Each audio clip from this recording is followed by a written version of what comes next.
ये वीडियो हर एक पैसेंजर्स के लिए यूजफुल हो सकता है जो लोग ट्रेन से ट्रेवल करते हैं। और मुझे नहीं लग रहा कि अभी के टाइम में ऐसा कोई होगा जिसको इसकी नीड ना हो ट्रेन से ट्रेवल करने के लिए, यात्रा करने के लिए। बट इस वीडियो में सवाल ये है कि अगर आपने टिकट जो बुक किया है उस एक पीएनआर के ऊपर आपके 4 फ्रेंड हैं या कोई फैमिली मेंबर है या कोई रिलेटिव है। मेरे कहने का मतलब कि टिकट तो एक ही है, पीएनआर तो एक जनरेट हुआ है, उस पीएनआर के ऊपर मल्टीपल लोग हैं, मतलब एक से ज्यादा लोग हैं। एंड इसके साथ उस टिकट में 2 लोगों का आरएसी हो चुका है और 2 का वेटिंग है, या एक का आरएसी हो चुका है, एक का वेटिंग है। तो इस कंडीशन में कैसे ट्रेवल करना है, यहाँ पे इंडियन रेलवे का रूल्स क्या बोल रही है, ट्रेवल करना अलाउड है या अलाउड नहीं है। वीडियो कंप्लीट देखिएगा, आपको सारे कंफ्यूजन इस वीडियो के अंदर क्लियर हो जाएगा। फिर भी कोई कंसर्न या कंफ्यूजन हो तो प्लीज कमेंट करके या हम इंस्टा पे डीएम करके पूछ सकते हैं। चलिए शुरू करते हैं। देखिए, मैं यहाँ पे ना 2 अलग अलग सिनारियों के ऊपर बात करूंगा। पहला उनके लिए होगा जिनका टिकट काउंटर का है, और दूसरा जो जिनका टिकट ऑनलाइन है। मतलब सेम केस रहेगा, एक पिनर के ऊपर मल्टीपल लोग जिनमें से 2 का आरएसी है, 2 का वेटिंग है, या एक का आरएसी है, एक का वेटिंग है। सेम केसेस दोनों पे रहेंगे, ऑनलाइन टिकट और ऑफलाइन टिकट यानी काउंटर का टिकट। सबसे पहले बात करते हैं काउंटर वाले टिकट के ऊपर। आपने काउंटर से टिकट ले लिया, इसमें से एक पैसेंजर्स का टिकट आरएसी है, एक का वेटिंग है। चार्ट फाइनल प्रीपेड हो गया है। देखिए, जब भी चार्ट या फाइनल प्रीपेड हो जाए उसके बाद आपका करंट स्टेटस एक बार खुद से चेक करना चाहिए। चार्ट बनने के बाद करंट स्टेटस चेक करोगे ना, तो वहां पे कभी कभी क्या होता है ना कि सभी टिकट कंफर्म हो गए होते हैं, लेकिन यात्री को पता ही नहीं होता है कि हमारा टिकट कंफर्म हुआ होगा। उनको तो पहले वाला स्टेटस पता है कि हाँ इतना वेटिंग था, इतना आरएसी था, बट एक बार आपको फाइनल चार्ट बनने के बाद करंट स्टेटस जरूर चेक करना चाहिए। आपने वो चीज कर ली है, उसके बाद भी वहां पे दिखा रहा है कि हाँ एक का आरएसी है, एक का वेटिंग है, चार्ट फाइनल रेडी है, अब क्या करना चाहिए। तो देखिए, आईआरसीटीसी के रूल्स के अकॉर्डिंग हम बात करें तो यहाँ पे आईआरसीटीसी के रूल्स में ये भी मेंशन है कि आप ट्रेवल कर सकते हो। मतलब जिनका आरएसी हो तो कर ही सकता है, लेकिन एक पिनर पर एक का आरएसी एक का वेटिंग है तो साथ में वो भी कर सकते हैं।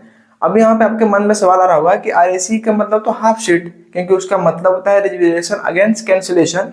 जब अगला कैंसिल करेगा तो उसके बदले हमें पूरा सीट दे दी जाती है, अलॉट की जाती है, ठीक है। बट यहाँ पे तो हमें हाफ सीट मिलेगा और ऊपर से एक वेटिंग वाला यात्री भी मेरे साथ, तो हम फिर एक सीट पे हाफ सीट पे कैसे 2 लोग जाएंगे। इसकी रिस्पॉन्सिबिलिटी आपकी है, इंडियन रेलवे की नहीं है कि आप उसको कैसे ट्रेवल करवाओगे। जरूरी नहीं है कि आप एक ही हाफ सीट पर दोनों बैठो, हाँ एक आप उससे बैठ के जा सकते हो, दूसरे को आप कहीं इधर उधर सुला के लेके जा सकते हो। यहाँ पे आपको सीट नहीं मिलेगा बट हम ट्रेवल कर सकते हो, टिकट वैलिड होगा।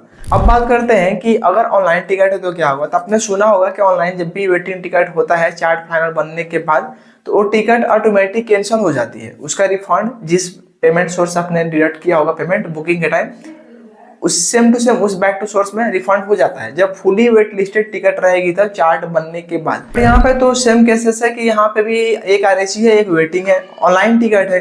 तो देखो, यहाँ पे भी इंडियन रेलवे के रूल्स के अकॉर्डिंग बात की जाए तो यहाँ पे भी ट्रेवल करना अलाउड है। जिनका आरएसी वो भी कर सकते हैं, जिनका वेटिंग है वो भी कर सकते हैं। बस ध्यान रखेंगे कि एक पिनर के ऊपर ये दोनों टिकट होनी चाहिए। अगर दोनों टिकट अलग अलग है तो फिर तो ऑब्वियसली वो टिकट कैंसिल होगा जो वेटिंग होगा। आरएसी पे अलाउड है ट्रेवल करना, कोई भी यात्री ट्रेवल कर सकता है। उसके साथ जितने भी वेटिंग टिकट हैं वो सभी के सभी ट्रेवल कर सकते हैं, क्योंकि जब आरएसी टिकट है चार्ट फाइनल बनने के बाद तो आरएसी में जितने भी पैसेंजर्स के नाम होंगे उसके साथ साथ उस पैनल में जितने भी और मेंबर्स हैं, यात्री हैं, उन सभी का भी नाम चार्ट प्रिपरेशन के बाद वहां पे अलॉट हो जाती है, शो होती है। इसकी वजह से वो टिकट कैंसिल नहीं होता है ऑटोमेटिकली। अगर आप उसको खुद से कैंसिल करना चाहोगे तो कर सकते हो, वो भी मैं बताऊंगा कितना चार्ज कटेगा, कितना रिफंड मिलेगा। बट इस टाइप का टिकट है तो आप ट्रेवल कर सकते हैं, कोई प्रॉब्लम नहीं है। कभी भी आपको कोई भी टीटी फाइन नहीं करेगा। अगर करता है तो आप इस रूल्स को बताएं कि मेरा टिकट पे हक है ट्रेवल करने के लिए, क्योंकि मेरा अकेला वेटिंग टिकट नहीं है, मेरे वेटिंग के साथ साथ मेरा एक पैसेंजर्स का आरएसी भी हुआ है। तो आरएसी के मतलब की कंफर्म टिकट, तो एक पेनर पर अगर कोई भी टिकट कंफर्म हो जाती है ना तो उसके बदले जितने भी वेटिंग टिकट यूजर्स होंगे वो सभी के सभी ट्रेवल कर सकते हैं, ऑनलाइन टिकट हो या ऑफलाइन टिकट हो। बट फुली वेट लिस्टेड रहेगा तो ऑटोमेटिक कैंसिल हो जाएगा चार्ट फाइनल प्रिपरेशन होने के बाद। आई होप कि आपको ये चीज समझ में आ गया होगा। अब बात करते हैं कि जिनका एक आरएसी है, एक वेटिंग है, या 2 आरएसी है, 2 वेटिंग है। लोग सोचते हैं कि मैं कंफर्म टिकट पे यात्रा करूं, इसको मैं कैंसिल कर दूं। तो कैंसिल कब करना चाहिए? तो देखो, चार्ट प्रिपरेशन होने से पहले आप टिकट को कैंसिल कर सकते हो।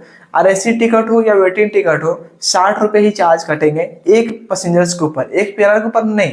अगर एक ट्रेन में 4 लोगों का टिकट है तो चारों लोगों के पेमेंट्स में 60-60 रुपए कटेंगे, अगर स्लीपर क्लास का होगा तब। वही अगर थर्ड एसी या सेकंड एसी का होगा तो 60 रुपए के साथ साथ प्लस उसमें 18% जीएसटी भी ऐड होगा, बाकी पैसे रिफंड मिल जाएंगे। ऐसा नहीं है कि आरएसी टिकट कैंसिल नहीं कर सकते, डेफिनेटली कैंसिल कर सकते हो, कोई प्रॉब्लम यहाँ पे नहीं है। फिर भी कोई क्वेश्चन कंफ्यूजन हो तो प्लीज कमेंट करके पूछ सकते हैं। मिलते हैं फ्रेंड्स एक नए वीडियो में।